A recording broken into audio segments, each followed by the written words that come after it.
El despertar de Julián en el abismo no fue como lo dictaban las escrituras. No había un juez con balanza ni un demonio leyendo una lista de sus faltas. Simplemente apareció en una celda de piedra húmeda que goteaba un líquido negro y espeso con olor a azufre y metal oxidado. Julián sabía por qué estaba ahí. En vida, había sido un hombre codicioso, un estafador que había despojado a ancianos de sus ahorros para vivir una vida de lujos. Esperaba que su castigo fuera ser devorado por el hambre, o quizás que sus manos fueran trituradas por las monedas de oro que tanto amó.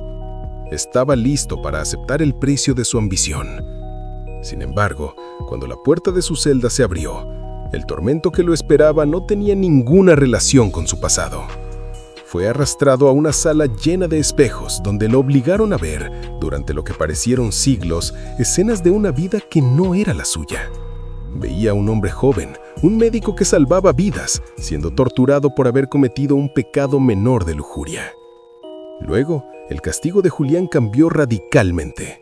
Lo sumergieron en un lago de hielo donde debía sostener el peso de una montaña de libros de leyes.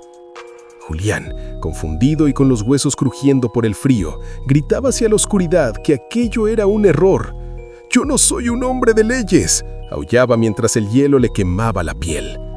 «¡Yo soy un ladrón! ¡Denme el castigo de un ladrón!».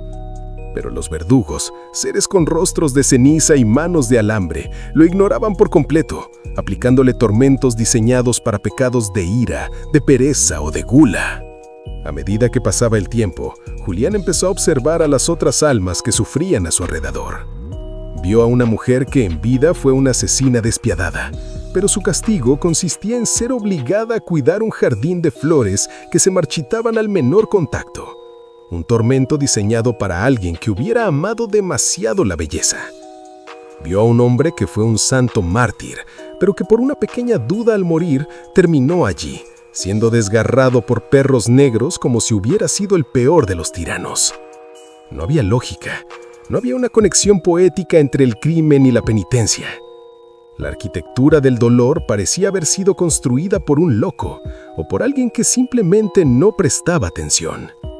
Desesperado por encontrar una respuesta, Julián logró interceptar a uno de los escribas del abismo, un ser encorvado que anotaba los gritos de los condenados en pergaminos de piel humana. «¡Escúchame!», le gritó Julián mientras el hielo seguía rompiendo sus dedos. «Este lugar no funciona. Mi castigo no me pertenece. He pecado, lo admito, pero quiero pagar por lo que hice. Quiero que mi dolor tenga un propósito, que sea el resultado de mis actos». El escriba se detuvo y lo miró con unos ojos que eran dos agujeros vacíos llenos de polvo. Su voz sonó como el roce de dos lápidas. «¿Crees que el universo es una tienda de justicia donde cada uno recibe lo que compra?», preguntó el ser con un desprecio infinito. El escriba le explicó que hace eones el sistema de castigos proporcionales fue desechado. Antes, los pecadores encontraban cierto consuelo en la justicia de su sufrimiento. Sentían que al menos el universo tenía un orden y que su dolor era justo. Ese sentimiento de justicia les daba esperanza, una razón para seguir adelante, la idea de que después del pago vendría el descanso. Los señores del abismo comprendieron que el mayor tormento no es el dolor físico, sino la ausencia total de sentido. Por eso, decidieron intercambiar todos los castigos al azar. Mezclaron los pecados de los santos con los tormentos de los monstruos y entregaron las penas de los inocentes a los culpables. Julián sintió un vacío más profundo que cualquier herida.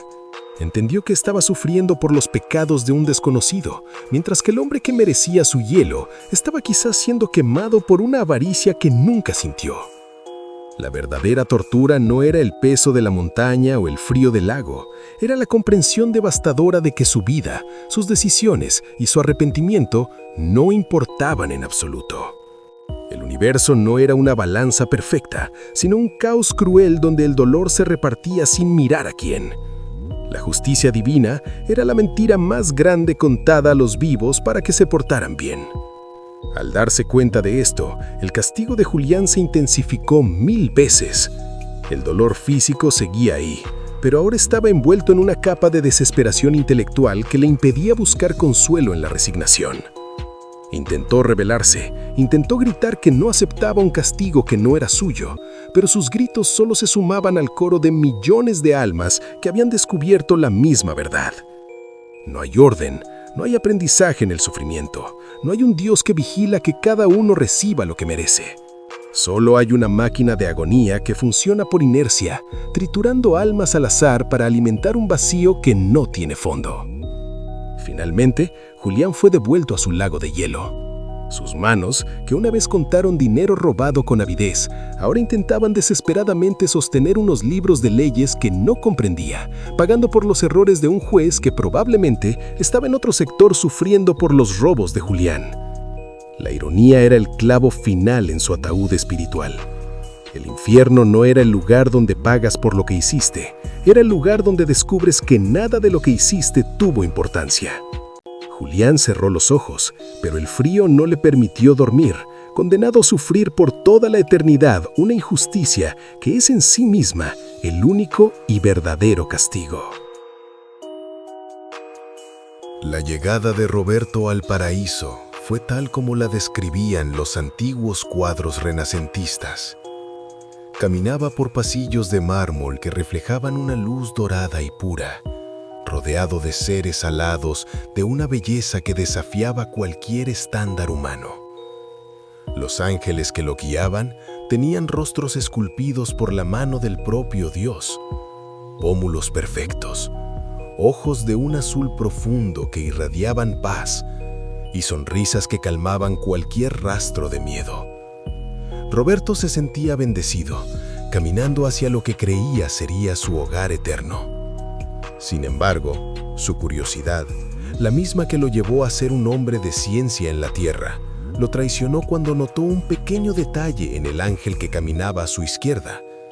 Cerca de la oreja del ser celestial, justo donde el cabello dorado se unía a la piel perfecta, Roberto divisó una línea fina, una costura casi imperceptible, que no parecía ser parte de la anatomía de un ser divino. Aprovechando un momento de aparente distracción de sus guías, Roberto se acercó más de lo permitido. En un movimiento rápido e impulsivo, extendió la mano y tocó esa unión. Lo que sintió no fue piel cálida, sino algo frío y rígido, similar a la porcelana o al plástico pulido. Para su horror, sus dedos se engancharon en el borde y con un leve tirón, la cara del ángel se desprendió parcialmente, revelando el vacío que escondía debajo. Debajo de la máscara de belleza infinita no había músculos, ni sangre, ni huesos, ni siquiera una calavera. Solo había un hueco negro, una cavidad de oscuridad absoluta que parecía succionar la luz del pasillo.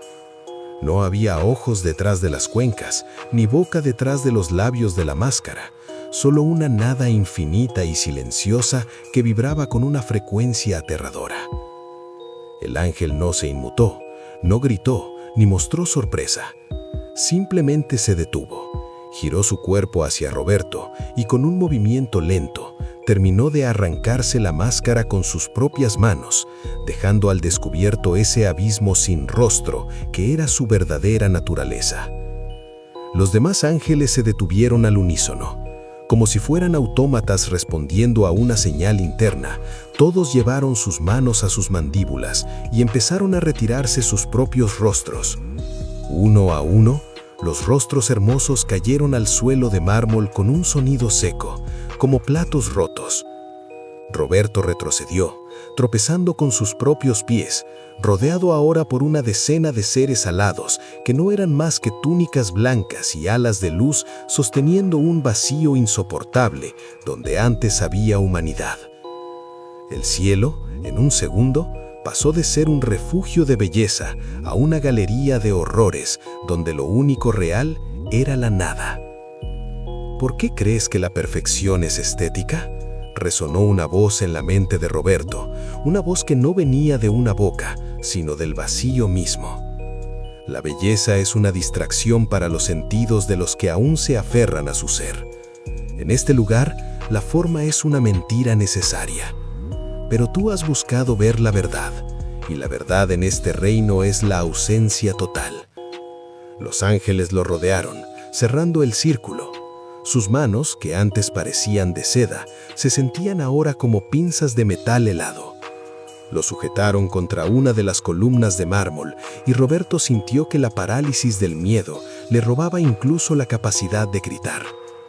Uno de los seres sin rostro se acercó a él, sosteniendo un instrumento de luz afilada. No buscaban castigarlo, buscaban integrarlo. Le explicaron que no podía existir un ser con identidad en un lugar de vacío absoluto. Para ser un ángel, para servir a la armonía del cielo, debía ser despojado de la carga del yo. Roberto sintió la punta fría del instrumento rozando el borde de su frente. Empezó a sentir cómo la piel de su cara se estiraba, cómo sus nervios se desconectaban de su cerebro y cómo su propia expresión de terror quedaba congelada en la carne que estaban a punto de arrancarle. El proceso fue lento y meticuloso. Roberto sentía cada tirón, cada desgarro de su identidad, mientras su cara física era separada de su espíritu. Vio, con los últimos retazos de visión que le quedaban, cómo su propia cara, con sus reguzos de expresión, sus molares y su rastro de vida, era colocada en un molde de luz para ser convertida en una nueva máscara. Mientras su físico se transformaba en porcelana divina, él sentía que su interior se drenaba, que sus recuerdos, su nombre y su voluntad se evaporaban hacia ese agujero negro que ahora ocupaba el centro de su cabeza. Cuando terminaron, los ángeles lo soltaron. Roberto ya no sentía dolor, ni miedo, ni nada en absoluto. Se miró las manos y las vio blancas y perfectas. Se tocó el lugar donde antes estaba su boca y no sintió más que el vacío. Uno de los ángeles le entregó una nueva máscara, una cara hermosa con una sonrisa eterna y bondadosa que no reflejaba ningún sentimiento real. Roberto se la puso. La máscara se selló magnéticamente a su nada interior, dándole de nuevo una apariencia de vida para el beneficio de los nuevos que llegarían al cielo. Ahora, Roberto camina por los pasillos de mármol, guiando a otras almas recién llegadas. Sus alas de luz brillan con una intensidad cegadora y su rostro de porcelana ofrece una paz que él ya no puede comprender. Detrás de esa sonrisa perfecta, en la oscuridad absoluta de su cráneo vacío, no queda nada del hombre que fue. Es solo un cascarón divino, un esclavo de la estética del paraíso, condenado a sonreír por toda la eternidad, mientras vigila que nadie más intente descubrir qué hay debajo de la piel de los ángeles. El cielo está lleno de belleza, pero es una belleza construida sobre el vacío de los que alguna vez se atrevieron a mirar detrás de la máscara.